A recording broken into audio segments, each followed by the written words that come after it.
Welcome to our Medical Association of Atlanta 2021 Legislative Summit.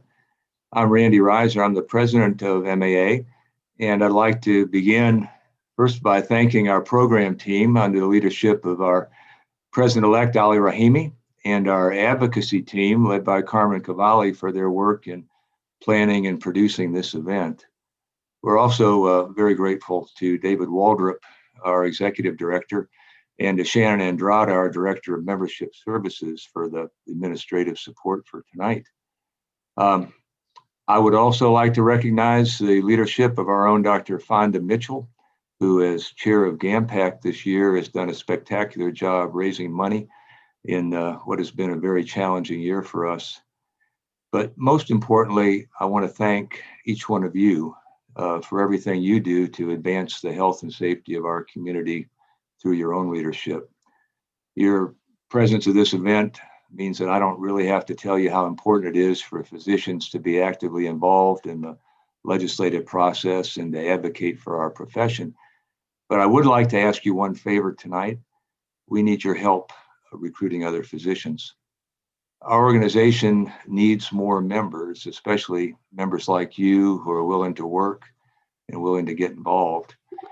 So if you would like membership materials that you can distribute, or if you know a group of people or a person that we can reach out to, please contact our membership services director, Shannon Andrada, and Shannon will put her contact info up on the chat screen for you. Our host tonight and our moderator is Dr. Carmen Cavalli. Carmen's a plastic surgeon, and her practice, Cavalli Plastic Surgery and Skin Renewal Center, is a MAA Silver sponsor. Carmen's a director of MAA and also a director of GAMPAC. She's an alternate director for MAG, and she's a member of the MAG Council on Legislation. Those of you that know Carmen know that everything she does it with precision, with energy, and with great creativity, and tonight's no exception. So Carmen, thank you. You've done a great job organizing this event and also getting these legislators to commit some of their very valuable time, even in the middle of a legislative session. So now I'll turn it over to you. Thank you so much, Randy. And that's a lot to live up to what you just said. So I appreciate that. And I know how hard it is to get physicians to be able to give up time on any given evening to be here. And that's particularly true of our legislators. And so I'm really glad here at the beginning of a crazy session that they're able to join us and were willing to give us their time and to share their expertise with us. The idea behind tonight came from just wanting to get to know our legislators a little better, getting to know what your passion projects are. We'd like you to share those with us. We know some of what you've been working on in the past, but Michelle, you're brand new in the Senate, so I'd love to hear from you about what you're going to be looking forward to working on. We also know how COVID has changed the landscape of healthcare and of all of our lives in every way this day and age, so we'd like to hear from you about that as well. Basically, this is relationship building, it's relationship developing, so that's what tonight is all about. And we're going to kick off with Representative Mark Newton, whose timing is perfect. Dr. Newton represents the 123rd House District, which includes portions of Augusta. He is the Majority Caucus Chief Deputy Whip. He serves as the Vice Chair of the House Health and Human Services Committee and on the Small Business Development, Transportation, and Ways and Means Committees. He also, very relevantly, has been a member of the Special Committee on Access to Quality Health Care. He's a dedicated member of the Georgia community, born and raised in Macon, Georgia, and is the founder and CEO of MedNow Urgent Care Centers, which are located throughout Augusta and Columbia County. Most recently, I know he's worked on legislation related to healthcare price transparency and tort reform. Dr. Newton, I'll turn it over to you to talk to us. Well, thank you very much. It's great to be with you as a practicing physician who, let's see, last Sunday night at midnight, I was still in the ER. So I know what it's like to be on the front lines. I know what a lot of you are going through. And let me just say on behalf of the the people I represent, which is across Georgia, thank you for what you're doing.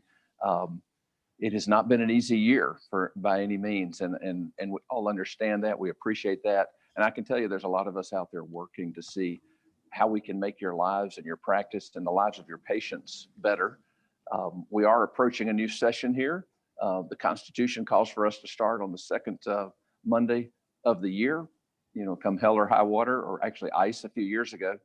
So this is my third term being here but still a practicing physician and leading and working side by side with some great nurses, nurse practitioners, PAs, and fellow physicians, everybody who takes call in an emergency department or helps us out in urgent care. So thank you for what all you guys are doing. We do have a few things that we're looking at, and certainly it's still early in the session. So just for the few things I give you, don't think that that's the totality of what we plan on working on this year. We're still open to suggestions. Frankly, this session has started back somewhat challenging in the same way our last 2 weeks of session in June were, when we took about a 16-week hiatus during COVID in mid-March and came back the last couple of weeks of June. So we've got plenty of time. If you guys have ideas, I'll give you my contact information at the end so we can make sure that you guys can tell me what's going on. But I'll tell you just a few things that I've seen. If that's all right, I'll tell you a few things I've seen that we're looking at doing, and how we can make some small improvements. I will say I've learned that grand, tremendous, huge efforts are a little more challenging. We come from 180 districts across the state.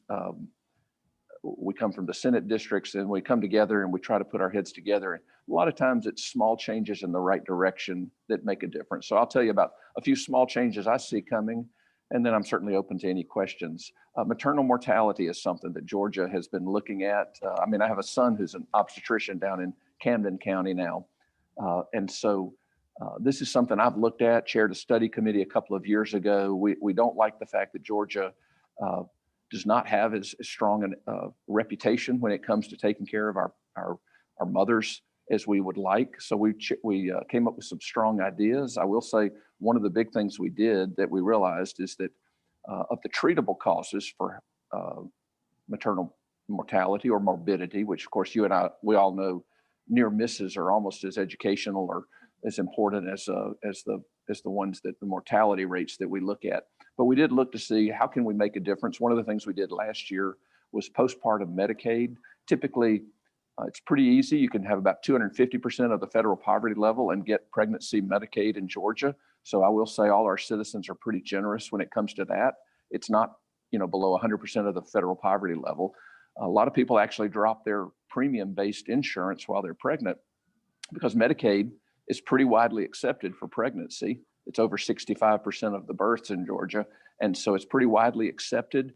There's no copay, there's no deductible, and there's no premium. So that's one of the things we looked at many years ago to make sure that we took care of pregnant women and their unborn children in a way that was both compassionate, but it's also efficient for the state and for the taxpayer. It's much cheaper to make sure that a pregnancy goes well than to pay for a few nights in a neonatal ICU or all the complications of life that come with that. So we did expand it from 2 to 6 months. I did just hear today, was checking back on this to find out that we have applied for the waiver that because Medicaid's a federal state combination program, we applied for a waiver that some comment period ended just the 21st of January. Just a couple of days ago, there was a 30-day comment period.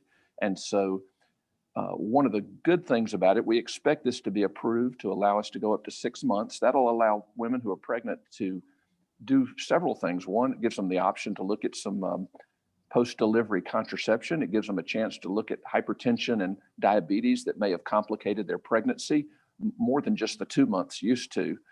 Trying to take an 8-week-old to a postpartum visit has got to be a challenge. And so the 6 months was going to give some time for that. And that would help us deal, we think, with some of the pre-existing conditions that make maternal mortality in Georgia not as strong as we would like it to be. I will say one of the good things we found out is that because of the current federal emergency, state of emergency, once someone's on Medicaid, there's there is a restriction on taking them off Medicaid. So if somebody got pregnant and say was pregnant last February, delivered in April, typically would have come off Georgia's Medicaid, our enhanced Medicaid that we offer to women when they're pregnant. They might have come off in June, but right now they're still on it because once someone's on Medicaid now, we don't take them off. So we expect to get an answer in the next month or two, and that will go into effect in July. But right now, the good news is that we're able to keep these women after the babies are born. We're able to keep them on Medicaid and give them options to maybe deal with some of the pre-existing conditions that seem to make maternal mortality in Georgia more challenging.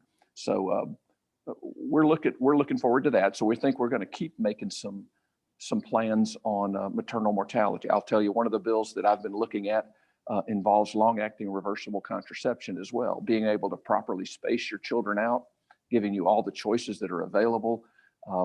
We want to see, and we're actually actively looking at other states that have offered this in a more generous way or a more favorable cost-sharing way. So we're going to keep doing that as well. So I'm looking forward to seeing us make some progress there, giving more options. I do know that we can have the best policies in the world at the state level. If we don't get the message out to the women who need it, then it doesn't do any good. So I'm looking forward to making sure we also put the marketing, the social media, whatever's needed to make sure if we do come up with a good plan that people find out about it.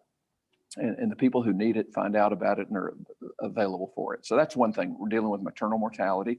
Another issue that we've looked at, and I can't ask for a show of hands, but if you've ever wondered about some studies that someone got at another facility, but that isn't on your same electronic health record, what we run into is that we know that information exchange, the intercompatibility that was kind of promised with electronic health records over a decade ago, and the source of a lot of federal money that came, we never really got to the information exchange part. And so that's something I feel pretty strongly about. Obviously, these are not necessarily Georgia companies that are doing it. Our hospitals all contract and medical offices and all contract with vendors across the country, national, even international corporations. We can't control them at the Georgia House of Representatives or the Georgia legislature, but we do have some influence over the hospitals. So we're looking at a transparency piece, kind of an information gathering to find out of all the, when a hospital uses an electronic health records vendor, we want to find out, does that vendor offer information exchange with other common electronic health records? Kind of, if they don't, well, what are the barriers? And then also, what's their timeline for offering that?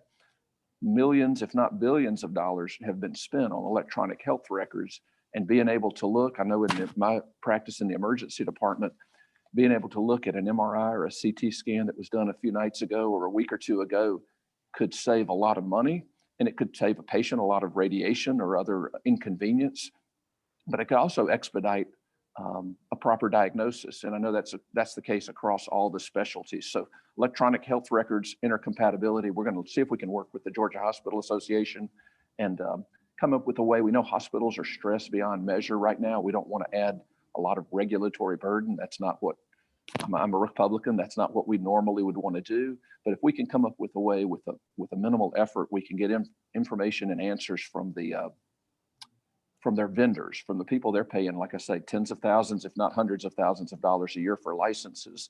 We would like to get that so we can begin down the road to find out what's the problem, what's it going to take for us to be able to have our electronic medical record systems communicate to each other enough to give great patient care.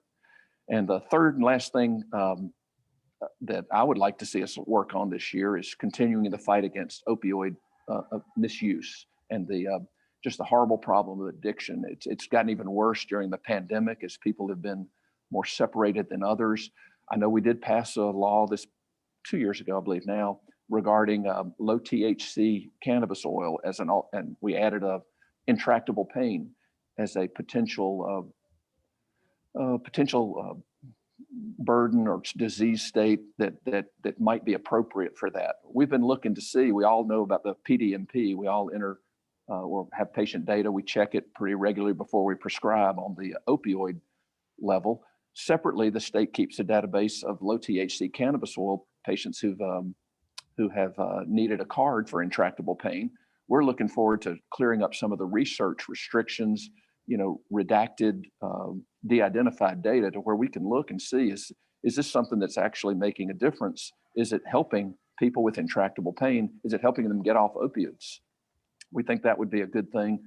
There's several other things that are percolating out there over on the Senate side. Senate Bill 31 is looking at a pilot program to look at how we do charity care. Part of being a tax-favored non-for-profit institution is that there's a certain community benefit that's required. There's areas of Georgia that have tremendous markets and well-financed hospitals. They can hardly find enough good things to do for their community with the percentages that are required for disproportionate share and community benefit. And then we have other areas of Georgia that have 30-year-old EKG machines, and maybe they don't have the resources they need to even manage and transfer an OB critical patient. So we want to see if there's a way we can look at maybe a better way to get the charitable resources out to those most in need. So we'll look at several of these things this year, but those are a handful of the ones that I see on the agenda that I'd like to see us make some progress on. Those are quite a few. I'm trying to scroll through. David, were you going to moderate questions as they come in? I know we've had some comments, but I'm seeing them in the chat. Let's see here. Joe Wilkes wants to know, regarding transferability of records, he finds that all the companies are averse to this, saying that it violates their private information. Yes. Do you see this being a barrier to interoperability between each? Well, I can tell you that yes, information exchange or interoperability is there are some proprietary reasons that vendors do not want to do this. I would argue that I believe billions of dollars of federal taxpayer money have gone to augment all of us to make the transition to electronic health records, and it was a needed transition. We are missing a lot of the advantage without the ability to talk to each other. This bill that I'm proposing that we started with a couple of years, or maybe a little over a year ago, to just at least start with a information gathering to maybe bring some of the vendors down that are the leading vendors that supply records, bring them down to Georgia. Let's have a hearing. Let's just ask them straight out. What is the reason? What is the barrier? Why you don't want your system to talk to each other? They're all on some of the same information technology platforms. They can talk to each other. I kind of want to, personally, as a committee chair, I want to get them in a room and find out straight from the horse's mouth, so to speak, why is it that this can't be done? Is it technology or is it a business model?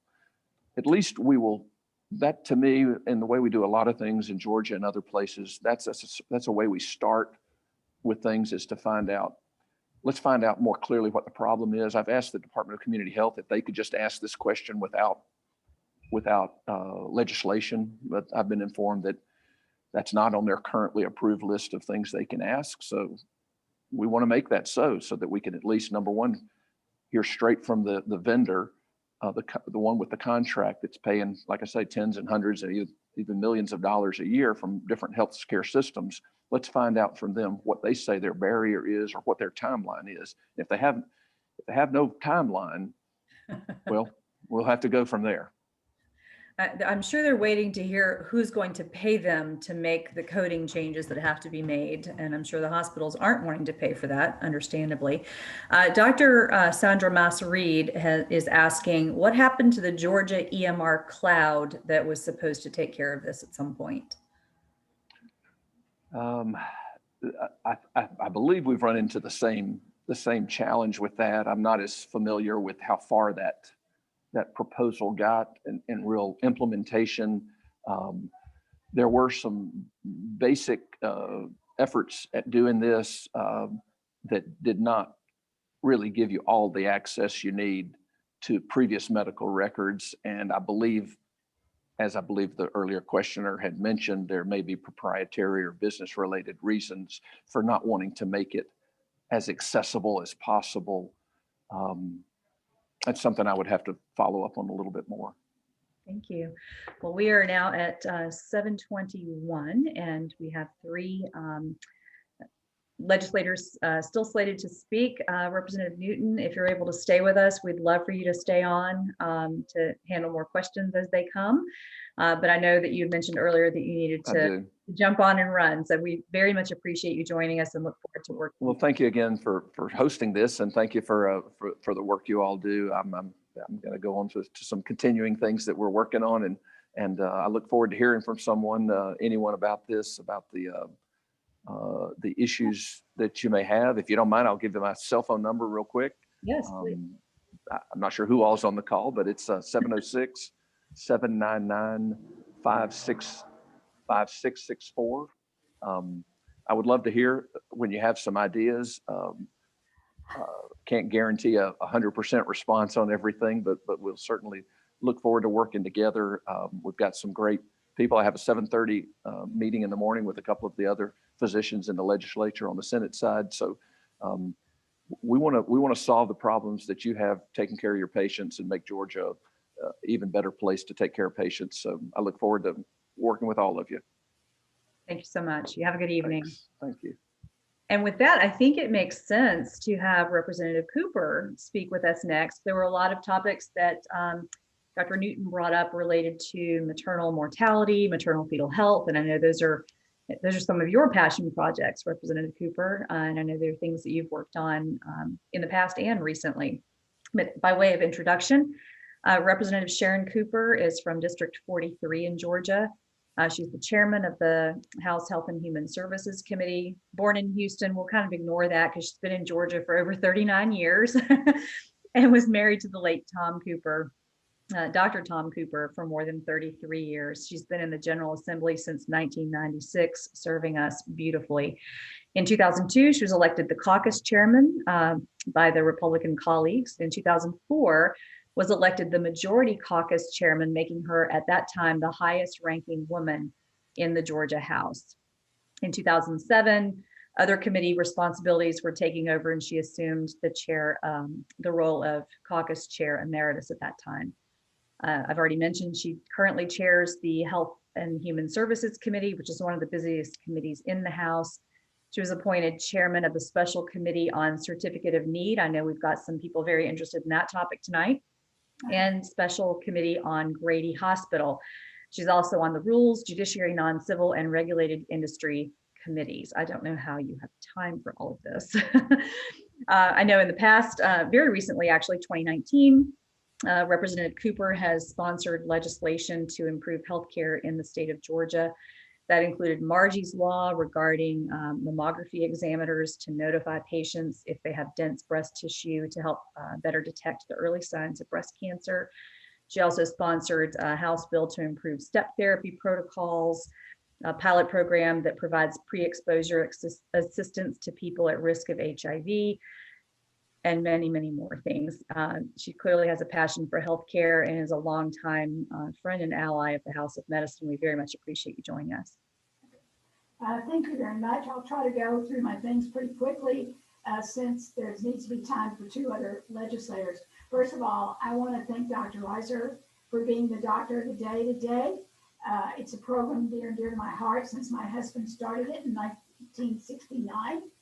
And I do know that because things are changing so fast that MAG, probably we will have spaces available if any of the doctors want to come down and be the doctor of the day and take care of us. So I'll put that plug out because I know there are going to be some openings. So thanks, Dr. Reiser, for doing that. Maternal mortality is certainly important to me, but now this basically is going, to see if we get the waiver, and then we'll see what happens as this is implemented. One of the biggest things that happen, women in Georgia are often not going to even the first postpartum visit that is paid for now. So I think the first year is going to be a lot of education on why it's so important that they come back and see their obstetricians for these visits. So I think we may see a low participation at first, and then as people realize and are taught why it's so important to see that change. I think you're going to see some mental health bills coming out of the House. I don't know whether it'll be one big omni bill from the commission. I know, that the advocates had wanted a bill saying what they want, an advance directive on how they want to be treated for years. I think we finally got the groups together to where they've agreed on things, although at the last minute, one of the lawyers called and said we need to change something, so it's back in being reworked in legislative council. Telemedicine for psychiatrists, we have a problem there where they can't, there is a problem, and once COVID's gone and the governor's exception for things, that could be a problem. We have a bill to work on that, and all these will either get in one big bill. The police chiefs want a bill that would allow them to pick up people that are obviously mentally ill and take them to care without charging them for a crime, because now they have to charge them with a crime, and that just adds to their problem. So mental health. The medical board has asked me to carry a bill that deals with tightening how they handle physicians that have committed sexual indiscretions. This has been a national move and through the national organization, and I will be, moving that bill. It doesn't affect many physicians, but it does affect some. It has been a sore spot with women in the public, and I think this, without being draconian, will move us a long way in taking care of some of that. There's a bill coming, I've seen it, on bringing ERISA programs into the balanced billing agreement. That would be voluntary, but in some of the other states that have done balanced billing, ERISA plans have asked to be included. There was money in supplemental budget, thank goodness, for people that get HIV medicines when they have no other insurance and they're often the Medicaid for whatever reason. It looked like for a while that we were going on a waiting list, and I was having a fit because I said, you put an HIV person on a waiting list where they have no medication, then you are just asking for a full-blown AIDS case. And so they have taken care of that, and there will be medicine on this program and the ability to take care of them, and we won't have a waiting list, and HIV patients who have lost all other insurance will be able to get that medication. COVID is always at the forefront. I talk to public health, our state health public health almost every day. The problem is supply. We have more people, I think we have 1.3 million people that are eligible already to get the vaccine. And we have been getting 120 doses a week, and 40,000 of those doses went straight to Walgreens and CVS to take care of people and to be given to people in our nursing homes. I believe that's going to be upped, but still, closer to 200,000, but that is not nearly enough. And until the supply increases, we're going to have problems getting it to everybody that wants it. And public health is trying to work with people on how they get it. I'm a big proponent and have been asking them and saying, let's get it into the doctor's offices, the doctors who are family practitioners and internal medicine, because they see a lot of patients. Many of the patients are older already and qualify for the medications. And, they see them often on a regular basis, or they can call them in because they know who they are. And I do believe that they're already set up with nurses and people to give the injections. And I really think that we could move people and the injection process a lot faster with vaccines. I'll cut off with that and wait for questions. I am now wearing my button that I have been vaccinated. And MAG has put it out and is asking people to wear it so that, maybe we can influence people to wear it. I have heard that some of the hospitals, even the doctors, are not taking the vaccines at a fairly, 30% of them not taking it. We have a lot of work to do on that. And with that, I have tried to allow time for my colleagues, and I'll be glad to answer questions whenever. Thank you. And I had my second Pfizer vaccine almost 2 weeks ago. So I need those orange buttons. MAA has put those out, and I'm really proud that that they've done this public service to help get the word out about the vaccine, and that to encourage everyone to have it. We do have a couple questions. Some were left from Dr. Newton's comments regarding maternal health and Medicaid that Representative Cooper, I think they're relevant for you as well. So grateful that Georgia has expanded postnatal Medicaid to 6 months, providing patients with insurance so that they have access to physicians will overall decrease our healthcare costs. This same principle should guide our approach to Medicaid for all non-pregnant patients as well. What are your thoughts on expanding Medicaid without a waiver? You mean just in general? The full Medicaid expansion, I think, is what they're asking. Looks like it. We are, Georgia's a very conservative state with our budget. And it's why we've done so well. We have good bond ratings, one of the best in the country year after year. And already what schools get, K through that in our colleges, and people already on Medicaid takes up about 67% or somewhere like that of the budget, leaving very little for all other areas. So the governor has moved very cautiously, and that's why you are seeing the waiver program that he's asked for to start. It doesn't cut, they are predicting that a lot of people won't sign up in the beginning. We could have 100,000, 200,000 sign up, but they're thinking, I've heard everything from 31,000 to 85,000. We'll just have to see how it goes. But as far as a full expansion, because of COVID and the uncertainty about the economy and the cost of COVID, thank goodness the federal government has given us back a lot of our tax money in a big millions and millions of dollars coming back to help with the expenses of COVID. But I think that we're going to see, no more of an expansion at this time. Just try to get through this crisis, see how the program that we've asked for works, and then go from there. I know there are a lot of people on the call tonight who may not be as advocacy savvy and may just be dipping their toes into the water here. Can you explain to the group what the Medicaid waiver means? Like, what does it mean to have the waiver versus not have a waiver? Well, I think that, we're not asking for full expansion to make everybody up to 137% of the poverty level available just to sign up for Medicaid. And so because we're asking for something different, and because in that waiver, there is a component that people have to work, and by work, it's, really it's an actual job, or it's giving time to a nonprofit and it actually being, kept as a record, or going to school. Those rules are not written yet, but I understand they're going to be very generous with them.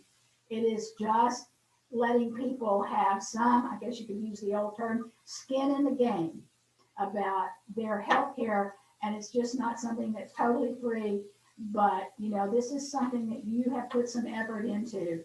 Basically, when you get something free, it doesn't mean as much to you as when you've worked for it and you have some ownership of it.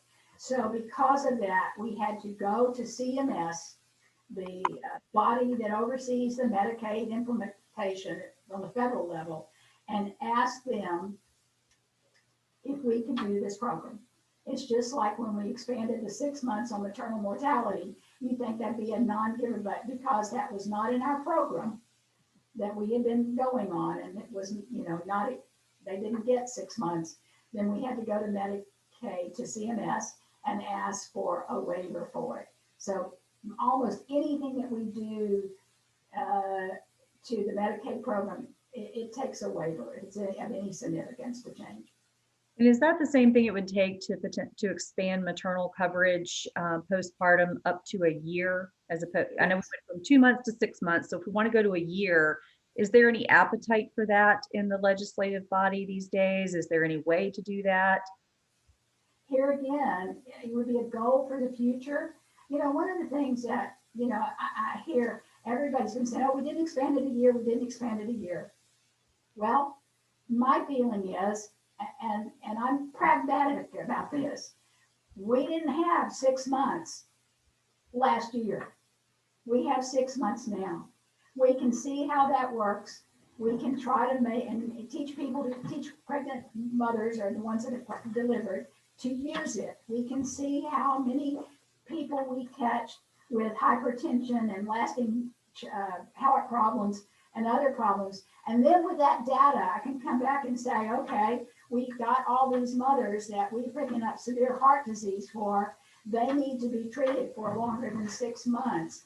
And that gives us the data to go back and say we need it. But I'm proud that we had the 6 months. It's the same way with the Medicaid expansion. For years, it was not even considered that we would touch any Medicaid expansion. And we did it. Was it what everybody wanted? No, but it was like the camel's nose under the tent. We have opened the door. We're beginning to try something. We can see how many people sign up. We can see how much the cost goes up. We can see what happens to the economy. And I give Governor Kemp a lot of credit because this was not considered under our last 2 governors. And I do very much appreciate his willingness to do that. And as we go forth, we work to see how it goes and see whether we need to go on and expand more or not. So that's I just get tired of listening to people say, oh, we didn't expand it for a whole year and we didn't go a whole year on maternal mortality and we didn't go a whole year. And sometimes it just drives me nuts. Be thankful for what you get and go back to working to get more. If I've learned anything about the legislative process, I assume everywhere, is that it's all done in tiny bites. Yes. No major moves, just little tiny bites until you eventually get to where you need to be. So I can certainly respect that. I do have another question, something you didn't bring up, but I know is also something that you're very active in historically, and that is scope of practice. Are you anticipating any moves or any legislation regarding scope of practice in any entity this year, or do you think there's just a lot of distraction with COVID and it's not going to come up? What kind of practice? Scope of practice. Scope of practice? Scope of practice, yes. I don't really think so. It's very controversial. This is not the year to do it. I'm not hearing anything. So I would think that maybe it's going to be a quiet year. That certainly makes some of us very happy. Yeah. Thank you so much for being here. We're now at 7:39, which is perfect. Representative Cooper, if you can stay on, that'd be fabulous. If you need to scoot off, I understand that too. I just thank you for being here and sharing with us at all. Next, we've got Senator Kay Kirkpatrick, who is my state senator, District 32. Yeah, she's an ex officio member of the Appropriations Committee, a member of the Health and Human Services Committee, Insurance and Labor, Judiciary, and is the chair of the Veterans, Military, and Homeland Security Committee. I think that's a new title, isn't it, for this year? So congratulations. She was sworn in to the Senate in 2017 and has most recently been working on legislation to protect patients undergoing sedation in certain settings. And I also happen to know that she is entertaining the idea of legislation regarding e-cigarette regulation in Georgia.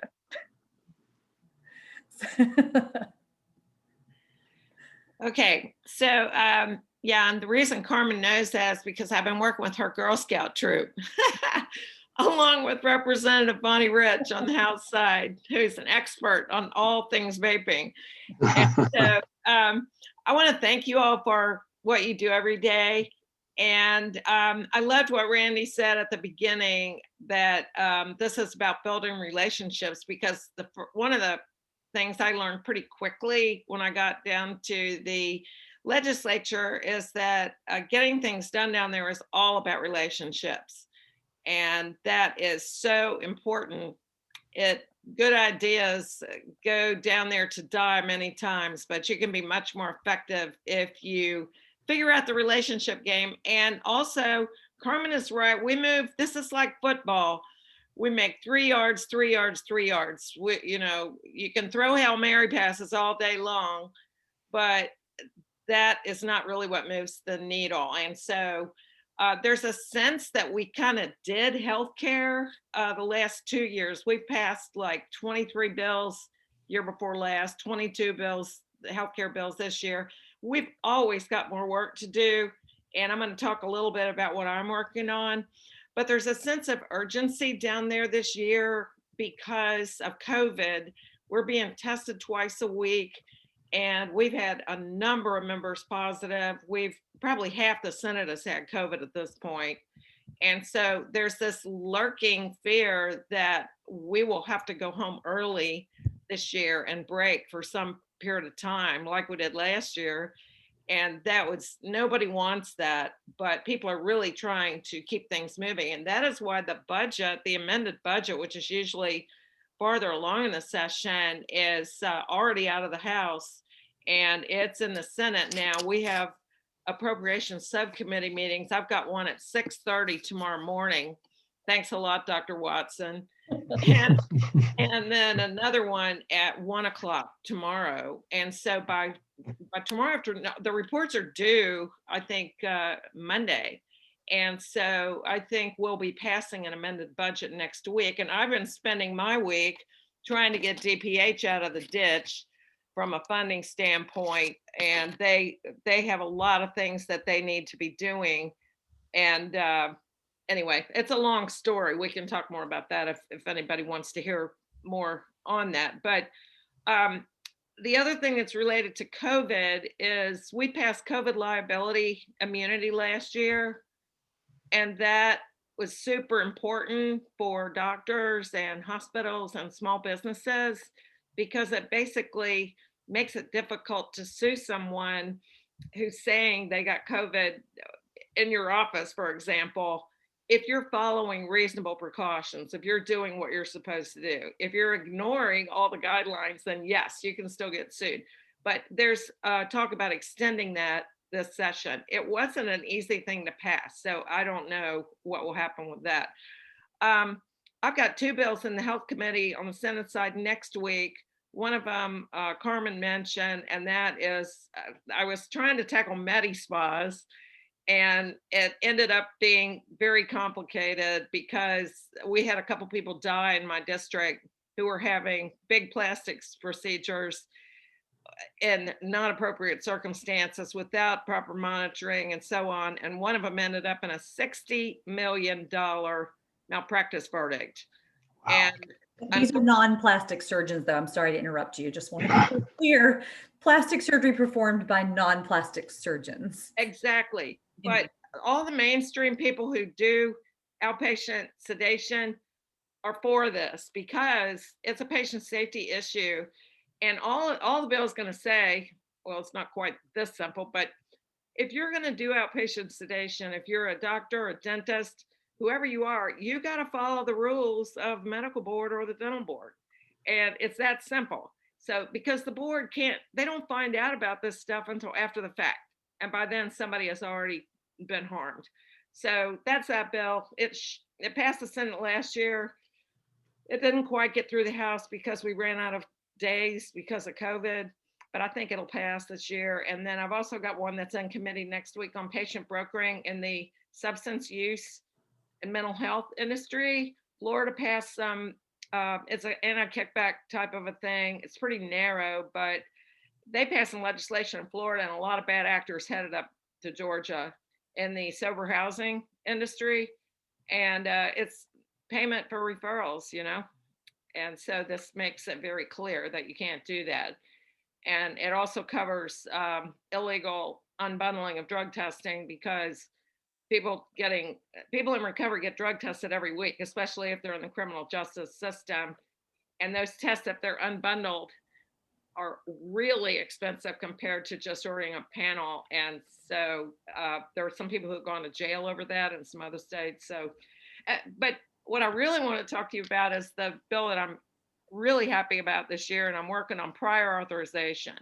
Because when I talk to physicians, what I've heard is denials are going through the roof of late for, I don't know why it's worse than it was when I left practice, but apparently they're just wreaking havoc on everybody's practice because everything gets denied and there really aren't any guardrails around it. So I just got the final version of this bill. Well, nothing's ever final until the governor signs it, but the version that I'm probably going to drop today, and I'll be dropping that probably next week, but I'm going to be talking to a few people before I do that. But it actually puts some parameters around who can do the reviews and what the timeline is and how transparent the process needs to be and like that. So I don't know if we'll get that done this year. Some of these important things take more than 1 year. And so if it takes more than 1 year, that's okay. I'd rather get it done this year though, because it's a big headache for people in practice and I'm hearing about it on a regular basis. I'm also, I really enjoy working on things that impact physician practices. So I'm working on a network adequacy bill because believe it or not, Georgia's #1 of the 50 states in narrow networks. I almost fell out of my chair when I saw the graph, but that is a big, complicated issue also. And I don't know if we'll get that bill and prior authorization done this year, but there will be a bill ready to go. I just don't know if we'll get both done in 1 year.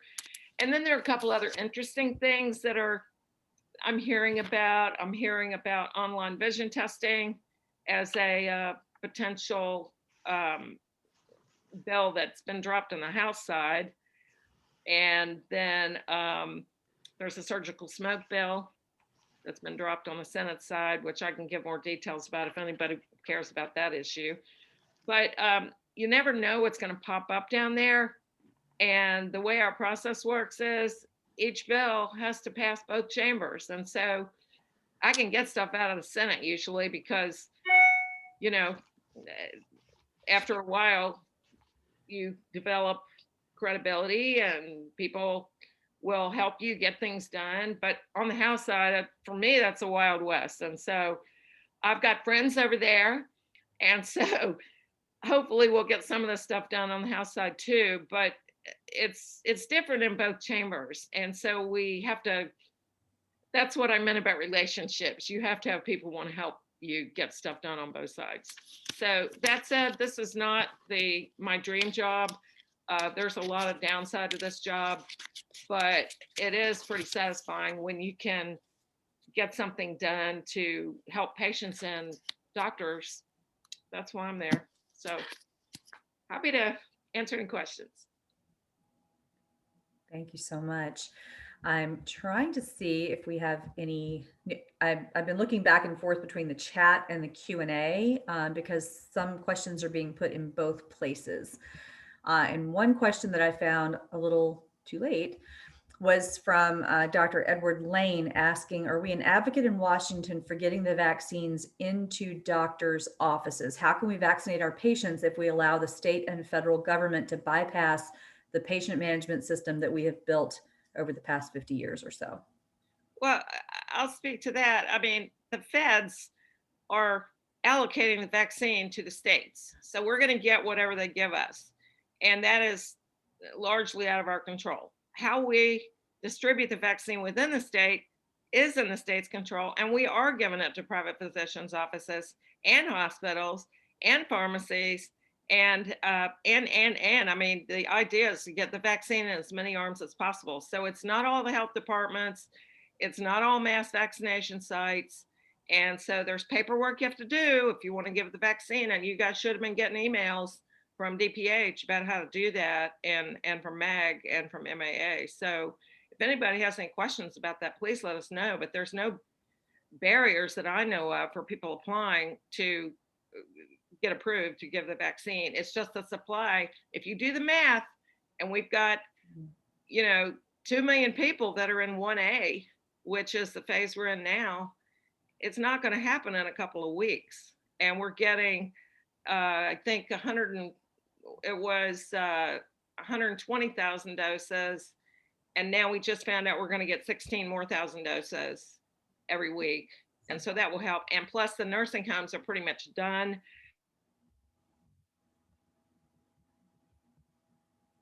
Okay, you just froze.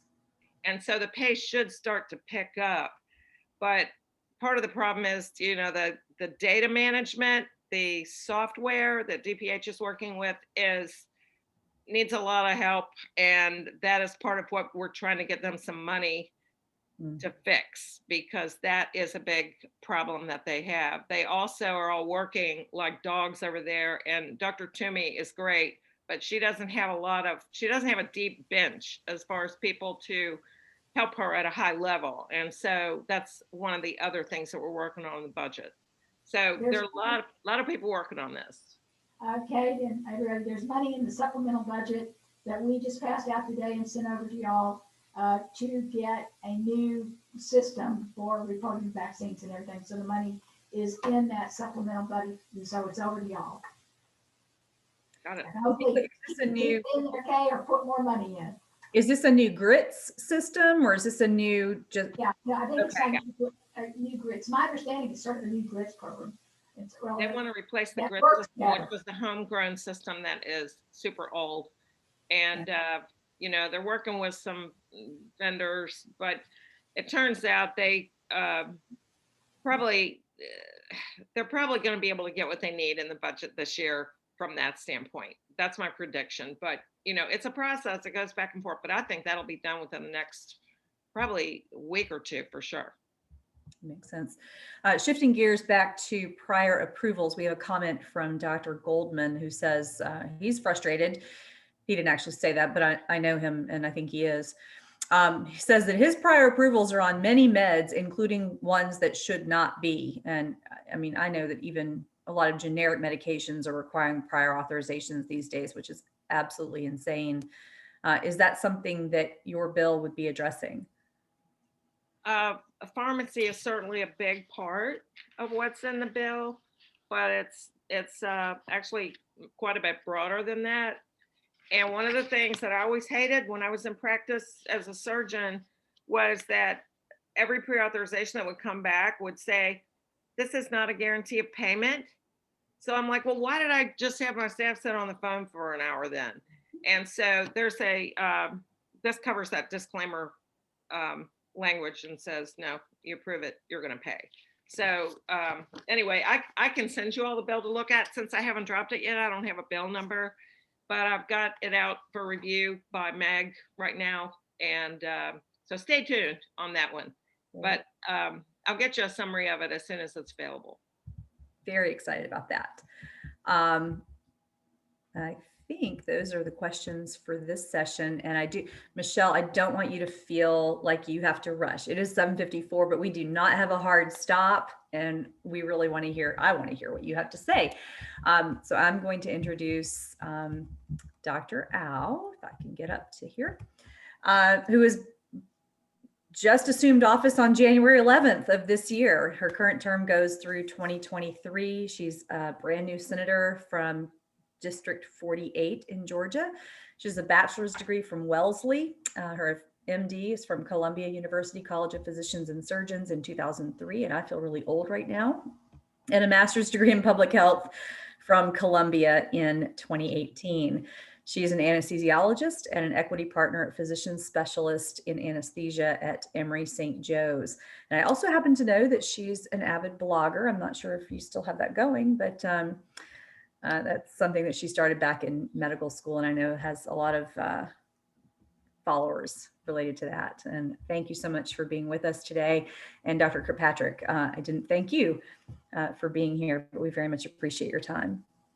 Dr. Au and I used to work together, by the way. That's right. We used to be colleagues back when Kay was operating, because my anesthesia group works with her surgeons, at which Kay was president. So I feel really honored to be here with this really distinguished group of legislators. And I really have to say, I'm the only newbie who's here. I'm the only freshman, or I like to say first year legislator who's serving right now. And I really have to say, just first off, how grateful I am for the guidance and the assistance and the teaching that all of my more experienced legislators, especially my medical colleagues, have been giving me, because really being in the legislature and starting this new role feels like being in med school all over again. And I don't know if you guys remember what it's like to be in med school.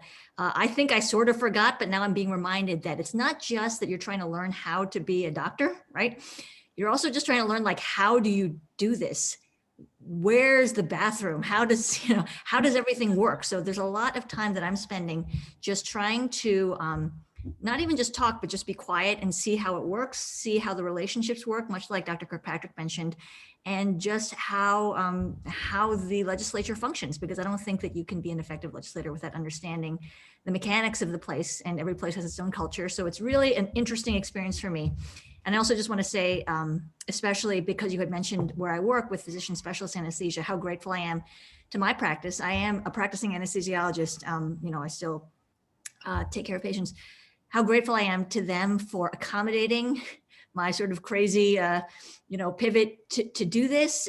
I really respect the type of work that PSA does in understanding the importance of patient advocacy, in addition to the work we do at the bedside. So thank you for my colleagues there. And I know I can see from the participant sort of bar that I know a lot of colleagues who work near or at St. Joe's or in anesthesia that I know.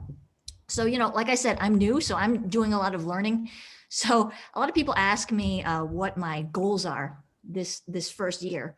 So, I try to think that I'm not coming into this with any sort of hard set goals as such, right? Because as a first year, I really want to see how everything works first, especially with all these COVID concerns and the volatility of like the schedule of how the Senate is going to run.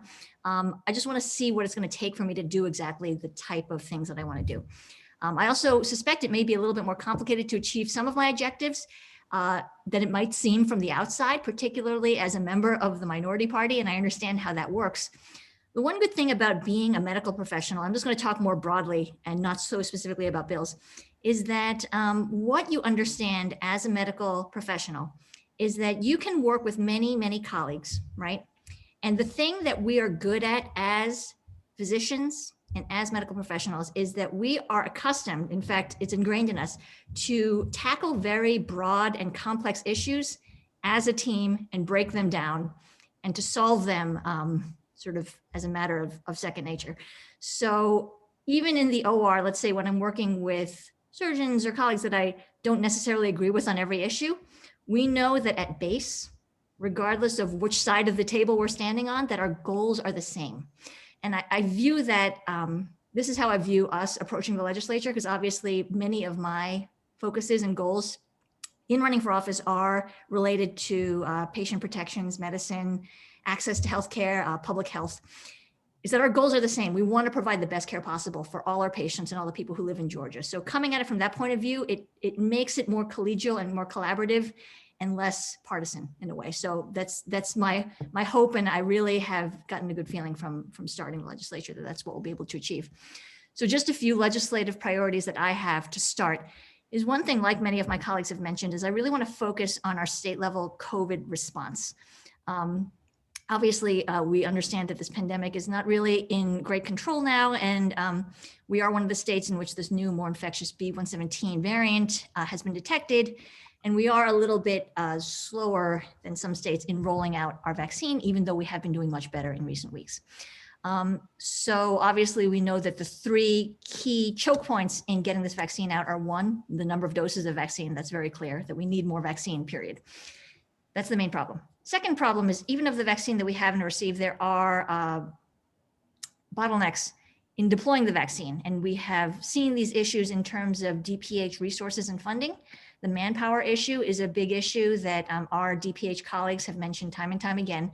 And obviously there are others are very concrete resourcing issues, including IT, buildup of registration software. The GRITS program obviously is antiquated and not able to handle the volume of vaccine entries that we're trying to keep up with, and even just basic things like supplies. I am on a congressional COVID task force with new Congresswoman Carolyn Bordeaux, and we are trying to work collaboratively from the state level and the federal level to try to coordinate what best we need to help our healthcare systems, including our departments of health, get the resources they need to do the job that we are asking them to do. And it is a huge task.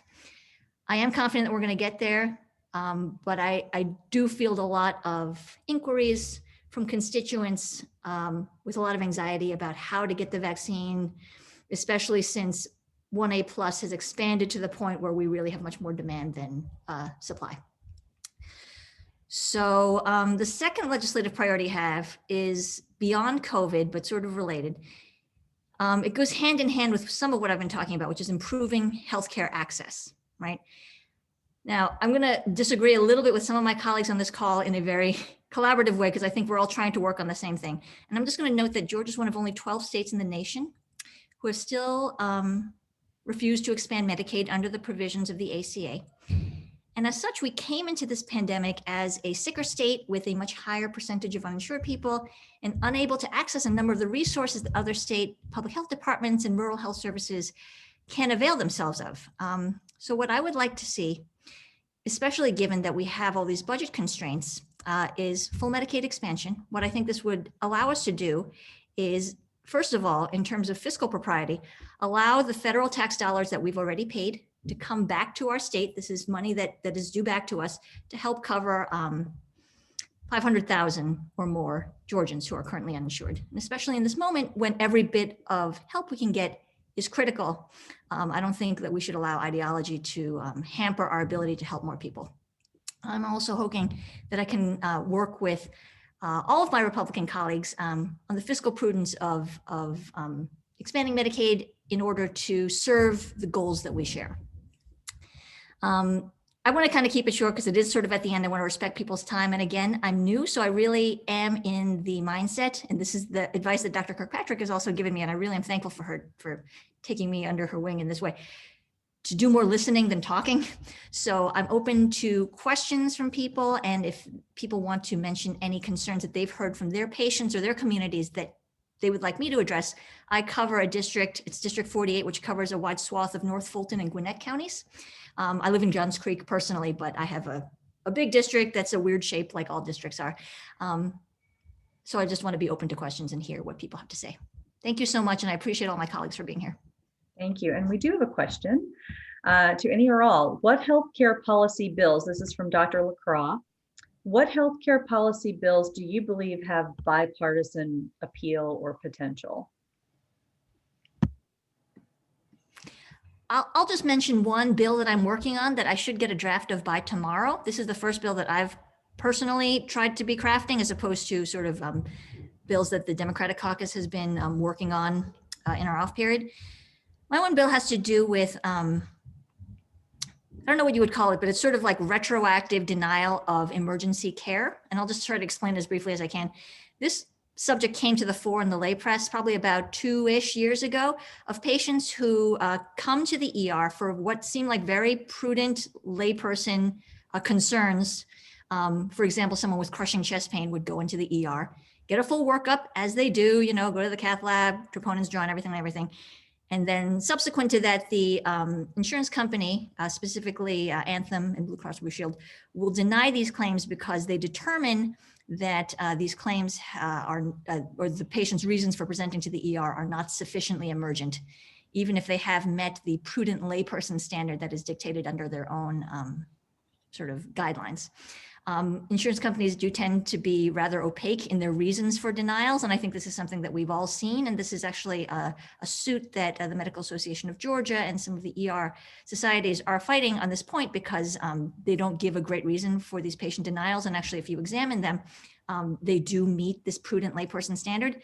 So I'm trying to introduce some legislation that pushes insurance companies to cover prudent layperson reasons for going to the ER, regardless of what the eventual diagnosis is. For example, if someone comes in for crushing chest pain and it turns out to be GERD, or turns out to be whatever, costochondritis, that they can't deny it because they flipped to the last page of the book and said, well, you shouldn't have come in, because, you know, that's why patients come into the hospitals, when they have a reasonable fear of, you know, bodily injury or harm. I think this is a very reasonable approach to a bill. I think it's a patient protection bill, and I think that we've all been on that side of things. So that's something that I would like to work on in a bipartisan way. And once I get that draft, I will definitely be walking around to many of my colleagues in the Senate on both sides of the aisle to try to get that support. I'll just say one thing about bipartisan bills, and we can do bipartisan bills in many healthcare topics. We've done it before. What's really good is when we can put together coalitions of different groups that can work together, because it's hard for just the doctors to get anything done by themselves. But if you put the doctors and maybe the hospitals together, or the doctors and, you know, patient advocates together, I mean, what I'm trying to say is it works better if you can piece some people together and work it from more than one angle. Sharon, would you agree with that? Yes, Kay, I think you hit it right on. And yeah, there are a lot of the bills. I mean, that's what I like about chairing the health committee. Our bills tend to be, and when we vote them out of committee, they usually vote out with both Democrats and Republicans out of my committee voting for our healthcare bills, because healthcare is about patients, not about parties or politics, 96% of the time. So we get a lot of support for them. Are there any other questions? I'm making sure I haven't missed any here under Q&A or chat.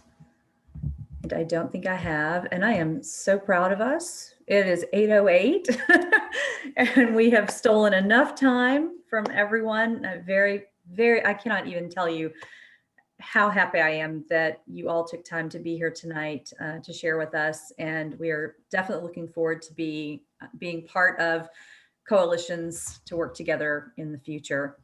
There is a question. Dr. Wilmer wants to know, what can we do now to help patients schedule their vaccinations? The scheduling piece is the piece, that last mile part, that is problematic, I would say, more than anything else.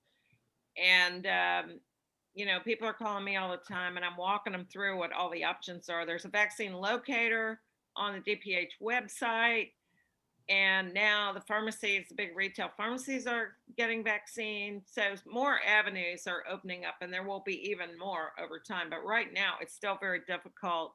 And especially for a lot of our seniors who are not necessarily as tech savvy and don't know how to refresh their, you know, browser 1 million times in a row and things like that. So I think we've just got to, you know, the more people that are in the system who have gotten approval to do the vaccine, that at least gives people more options to try. But as Dr. Au said, the biggest bottleneck of all is the supply. And so until we can get that opened up, there is hope that there will be a statewide scheduling program that's being developed. And what I heard today about that is it's probably going to be the first week in February before that's available. And that will help a lot. And it will, but the problem with that is it's probably only going to show the health departments. It probably will only allow you to schedule at the health departments, at least initially. And so that's not going to have all the options available for scheduling. Right now, every vaccination site that's available is listed on that vaccine locator by county. I suggested that they put it in alphabetical order by county and not by pharmacy name or whatever, but they haven't done that yet. So we just got to kind of slog through the next couple weeks until we can get some better IT options and give people better access to that without having to just keep calling and or just stumbling upon it. I mean, I discovered from a Facebook group that I'm in that Publix had started offering this was several weeks ago, that Publix had started offering the vaccine. And my dad, who's 78 in Savannah and the least tech savvy person in the world. So Dr. Skold, this is speaking to your question. I got online and made an appointment for him and then called him and said, show up at this time at this place. And then, by the way, here's your second appointment. But there's no way that my dad could have gotten online to make that appointment for himself. And Dr. Skold has a question: how can we make sure those with the most limited access to schedule, the most vulnerable, the frailest, the least tech savvy, those without kids who can make the appointments for them, how can we make sure that those people are getting the vaccines? On February 24th, MAA is going to be hosting a town hall, which we will have experts from research, from health systems, and from DPH, and be addressing this topic of our update on COVID and vaccination. So we'll be sending out a notice on that, but I think a lot of this information is in process, and we should have some more answers by then.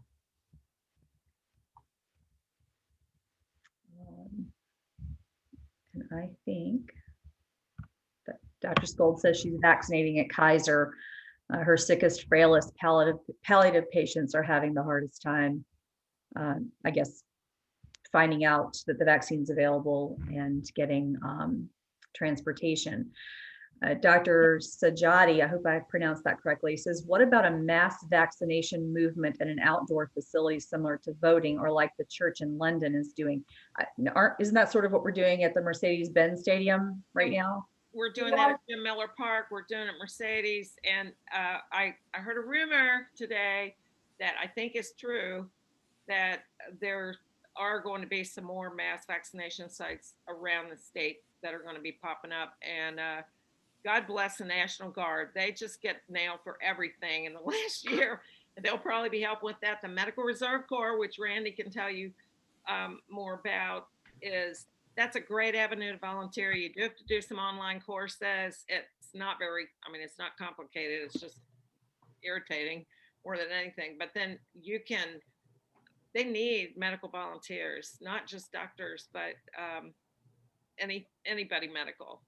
Well, hey, I'm going to do it once I get my second shot. It's about time. So I haven't lost the ability to give injections, so I want to help.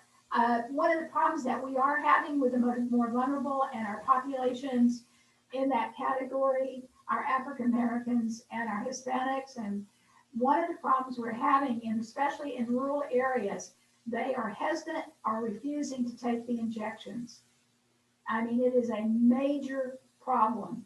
It's a problem in the hospitals with, aides and people that work in, and even we have it in some doctors and some registered nurses who are just saying they don't want to take the shots for various reasons. The rumors that are going around, and personal preference, and being scared about that it may have a tracer, or it may change the DNA, or there's all sorts of reasons that are being talked about, people not taking it. So we have a real problem with that in trying to get it to people who are very vulnerable. In our nursing homes, the patients are taking it and wanting it, and the nursing assistants that give the care and that go in and out of these areas are refusing the vaccine. So we have a real education problem about educating the people that the vaccine is okay and moving forward on it. Senator Kirkpatrick and now Dr. John Harvey have brought up the MAG Medical Reserve Corps. Get in touch with John Harvey or Randy Reiser if you're interested in participating. It's an active cadre of physicians who are willing to go out into the community to serve, and administering the vaccine is one of the ways that the MRC is helping.